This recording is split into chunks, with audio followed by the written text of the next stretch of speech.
Yes, yes. So you've come seeking forbidden knowledge of the wizard. Is that true? Well, you've come to the right place because I've recorded this video, going on number 3 now. So we're going to hit it out of the park. This time it's D&D classes wizards. What's going on, guys? It's me, Maddie. Last time we went over the fighter and we learned the rules of combat with that player. With the wizard player, we're going to learn the rules of spell casting. That being said, let's hop right into it. The wizard is by far one of your most unlimited power, limitless creations. You can either be full DPS, you can be a glass cannon, you can be a full utility, or anything in between. It's really up to you as the wizard. That being said, you're going to start off pretty small with low health. You've got a hit die of 1d6. Your big saving throws are intelligence and wisdom. And then if you follow the quick build that they supply in the player's handbook, good for you. Yada, yada, yada. Your wizard's really cool, though. He's going to teach you basically the basics of magic as well as what you can and can't do with it. Starting at about level 2, that's when wizards get their subclass. We're not going to go over subclasses that much. We'll go over the schools of spells, but they get their arcane tradition. But we're just going to go over kind of like level 1-ish right here. But diving right into it.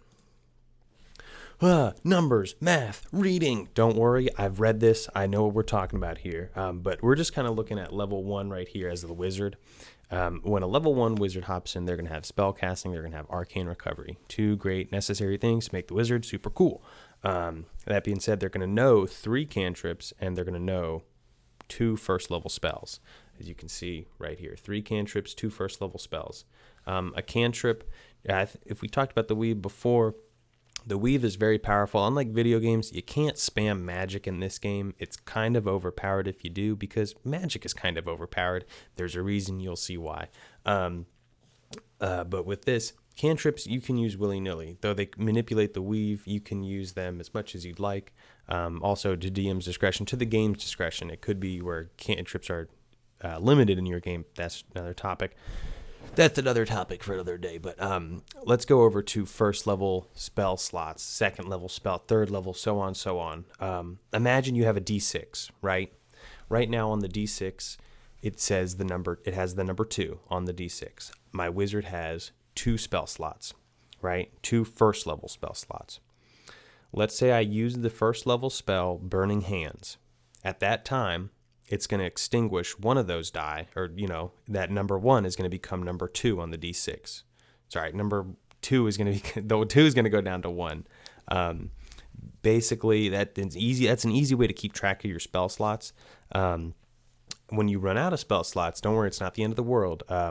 If you do a short rest, thanks to arcane recovery, you can gain basically half of your wizard spells back as either a first level or depending, blah, blah, blah. But also on a long rest, you recover all your spell slots. So if you have a long rest, you get all 2 of those first levels. Let's say you're level 2, you get all 3 of those first level. Let's say you're level 3, you get all 3 of your first level spells back and level 2 spells. Same thing with level 2 and beyond. Imagine you have a D6. Every time you use a spell, the D6 goes down 1 until you have to do a long rest to get them back. That being said, if you want to upcast Burning Hands, instead of it being 1 spell slot, 1 first level spell slot, you would consume it. It would consume a second level spell slot instead, and it would juice up the spell, depending on how it's read, how it's written, or if DM's discretion. That's light spell casting. That's what am I trying to say? Light, spell upcasting. We're gonna go right over into the meat and potatoes of everything. We're gonna talk about the spell save DC really quickly here. And your spell attack modifier. I've got it calculated right here. I can go back to that page too. But your spell save DC, when you cast a spell like Fireball, it's going to require a dexterity saving throw of your spell save DC compared to, they basically need to match that number. How to get your spell save DC is, just like it says right here, spell save DC equals 8 plus your proficiency bonus plus your intelligence modifier. We don't have a character we're basing this off of, but we're basing off of the book right here. It says right here, proficiency bonus +2. I don't know why I'm pointing at it on my monitor. But proficiency bonus +2. So the proficiency bonus right here, +2. I'm sorry if you can read this. If you can, thank you. If you can't, I'm sorry. But it's an 8 plus, proficiency bonus, so +2. So let's say 10. Then let's say his intelligence modifier is a +2, okay? That means his spell save DC right now is a 12. That being said, it'll raise up in time over as they level up, or if you min-max, I always say put your shit into intelligence if you're a wizard. You can see why, but basically if you make a spell, if you cast a spell on somebody and it requires a spell save DC, that right there, that 12, is our wizard's spell save DC for the time being. So if I cast Fireball on the bandits have to roll a dexterity saving throw of 12 or higher in order to basically take half damage from Fireball. And that's half damage. If they survive. If they get the saving throw, it's still half damage. And Fireball's 8d6. I don't need to tell you where this is going, but magic can get overpowered really quickly. That being said, there's also spell attack modifier. So if you were to make a ranged spell attack like magic missile, instead of rolling to attack, you would add your spell attack modifier, which is same thing, except scrap the 8. It's just proficiency bonus plus intelligence mod.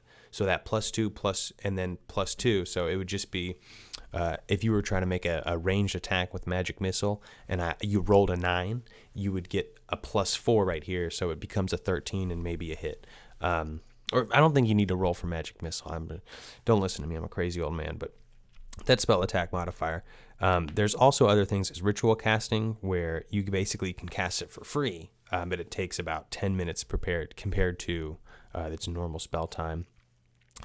Went over, upcasting, rules of magic. Rules of magic 2.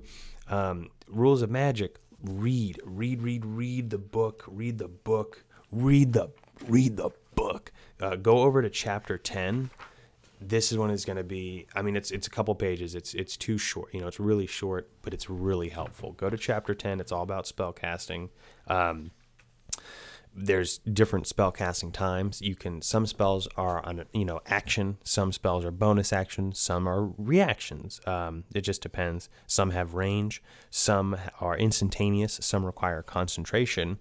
If they require concentration, you can't cast 2 concentration spells at once. If you take damage, you have to make a Constitution saving throw to keep that concentrated spell going. That being said, if you get incapacitated or killed, that concentration is over as well. A lot of enchantment stuff like that. But I'm just trying to, wheel through them, but do them some justice. The wizard is really one of the best classes. I'm not going to get on a tirade about it this video, but come prepared, read your spells. If you want to be the best wizard you can be and be at the best advantage you can, come prepared, knowing what spells you have, knowing what spells you're going to use, knowing what they can do, what they can't do, because that'll help you get in and out of jams. Reading and knowing is really going to help, but kind of covering just briefly the wizard subclasses, the wizard, arcane tradition. There's a lot of schools of magic. The big ones are, of course, evocation. A lot of destruction spells like Fireball are real good.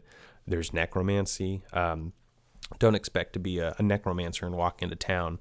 They're not going to like you. You can raise dead. That's great, but not a lot of people think that's cool. There's illusionary spells, so if you're trying to trick people, trap them, illusions where to go. Enchantments, if you're trying to dupe them, thwart them, if you're trying to buff them, debuff them, if you're trying to control them, enchantment number 1. There's also, there's transmutation. I think that's like some healing in there as well. Divination, if you're trying to figure out some secrets, some knowledge. Conjuration is pretty cool. You can summon stuff, you can move stuff, transport stuff. And then there's abjuration, which is, basically barriers, shields, wards, protective stuff, and banishing, straight up banishing other creatures. So, I highly recommend the wizard. Like I said before, you're going to be, when you're playing your wizard character, that's when you're learning the rules of magic. So come prepared, read your spells, read the book. Don't be afraid to ask questions, though. I'd say, but definitely read your book. That way, if you say, hey, DM, can I do this with the spell? They go, oh, yeah, you can. That's how it's written. You read the book. Wow, you're so cool. You actually followed the thank you. But hey, drop a comment, like, favorite, sub down below. Also, drop a comment. What should we do next? Next class to go over, or subclass? I'm totally down to go over all the classes. Be honest, they're just a mix between fighter or wizard, because most of the other classes are some sort of spellcaster, martial type. Quote me on it, I dare you. But yeah, drop a comment now. We'll do subclasses maybe. But yeah, thanks for stopping by. Enjoy your time. And hey, again, thank you for watching. I really appreciate you guys stopping out here. You guys have a good one, man. Let me end this video.